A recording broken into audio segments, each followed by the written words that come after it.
Anna Silvernell here, and I just wanted to do a quick video today to talk about a couple of questions that I hear all the time, and then I wanted to kind of bring you guys behind the curtain and show you how I handle these two subjects myself when it comes to crystals. So two of the questions I get as a crystal teacher and reader all the time are, how do I store my crystals, and can I keep them together?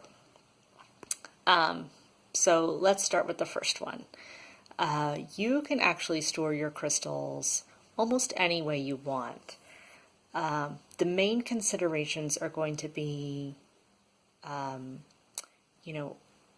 if the way you're storing it is okay for that specific mineral. So for example, we know that amethyst is photosensitive, which means it can fade in sunlight. So I would usually encourage people to keep their beautiful deep grade A purple amethyst specimens out of a windowsill, right? Not have those in the sunlight.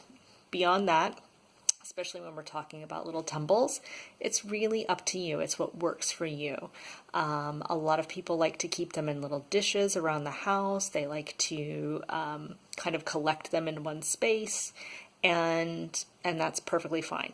The second question I get all the time is it okay if I keep these together? And I sort of just touched on that a second ago. But yes, it is okay to keep your crystals together. Now, when it comes to which crystals you're going to be working with, I like to encourage you to limit yourself to 5 or less. And in the beginning, if you're new to crystals or if you're new to this particular stone, then I really like to encourage you to maybe only work with one at a time. Get a feel for how that particular crystal impacts you. And then from there, you can start combining it with other crystals that you use and work with. But when we're just talking about storage, when we're talking about where you keep your other stones when you're not working with them specifically, then absolutely they can go together. You know, at the end of the day, the worst thing you're going to experience from combining your crystals in a way that isn't super conducive or effective is just that you might have a little bit of neutralizing happening.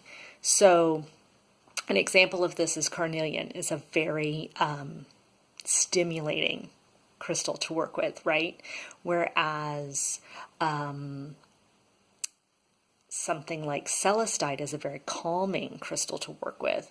And so if you put your carnelian and your celestite together, you just may find that you don't have much impact one way or another, or that one is kind of dulling the other. So there's a little bit of canceling out that can happen. But beyond that, you really don't have too much to worry about as far as having your crystals together. And when you're storing them, you're not working with them actively, then that's okay. It doesn't matter if you have different energies sort of canceling each other out or neutralizing each other a little bit, because they're just sitting there being stored and waiting happily for you. So not a problem at all. The other thing to remember is that a lot of minerals grow together. They grow in the same mines, they grow on top of one another and in similar environments, and so crystals overall are friendly with each other.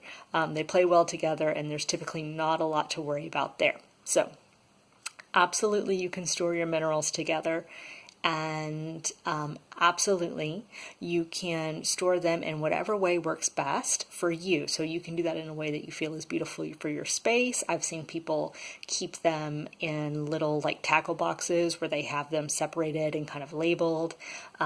Maybe that's because they want to keep them very organized, or if they're doing crystal healing practices, they may be taking them different places. The only other thing to consider if you're talking about specimens or you're talking about crystals that are fragile, you may want to make sure those are separated or set in a place where they're going to be protected and not bumped into or scratched. The other thing is if you have a lot of rough crystals and you keep those with your polished crystals, the rough might scratch the polished.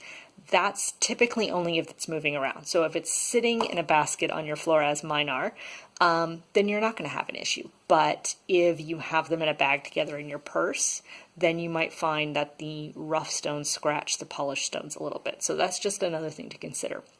But at the end of the day, you can store them in the way that works best for you, typically. Just keep in mind that mineral and what its specific needs are. And if you aren't sure, take a little time to look it up, right? Take a little time, get on Google. Wikipedia is a great source of information for the more scientific info, geology.com, some of these websites, and then metaphysical info you can find on a lot of great websites like Crystal Vaults and others.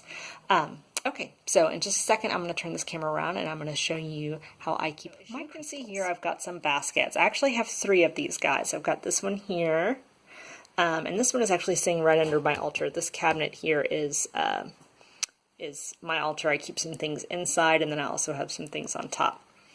All right, and then I've got this basket right here, where I have a whole bunch more stones. And then on top of this little altar, or little table, footstool I've used, I have another basket. And you can see I have a lot of quartz points and different things in that one. So I got these baskets at IKEA. I want to say they were around $12 to $15 a piece.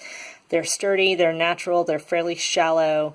And I put my tumbles in here typically according to color. So I have a lot of my blacks, my browns, my reds and oranges and gold stones in this basket, also pink. So I'm usually thinking chakra-wise. So I have Earth Star, Root, Sacral, and Solar Chakra stones in here, and a few of my Heart Chakra stones as well. I was looking at that rose quartz. And so I keep those guys in there.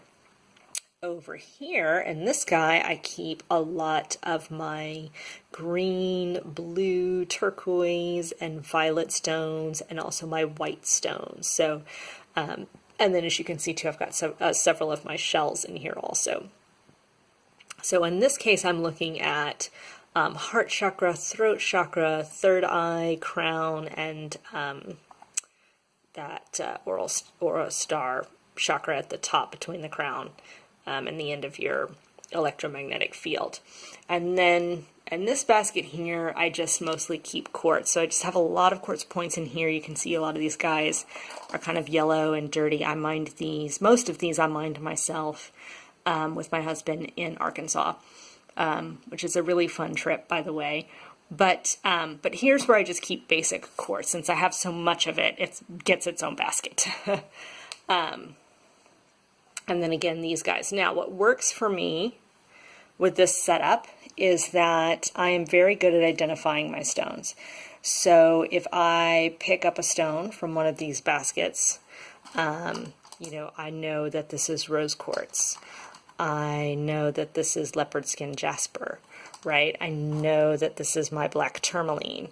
I would be able to identify every stone in any of these baskets on site. And I just happen to be good at that. That's one of those things, if you know me, if you're one of my clients or students, you have probably heard me say that I have a weird brain for rocks, because I have a lot of people ask me why I'm so good at that or how I'm so good at that, and I really don't know how to explain it, although I am a natural empath, and so I think that comes into play. In other words, I'm able to pick up on the energies and feelings and connect with things in nature, and so I do that with crystals very easily and probably the most readily of anything, and so a lot of it comes from that probably. But for me, this works. Now, for some people, if you would struggle, if you'd have a hard time identifying your stones, then keeping them all together like this might make that difficult for you. You might go to pick something up and then not know what you're looking at. In that case, I would suggest doing something like the tackle box of my bookshelf in my study, and I keep specimens in both sides of this bookshelf on the top.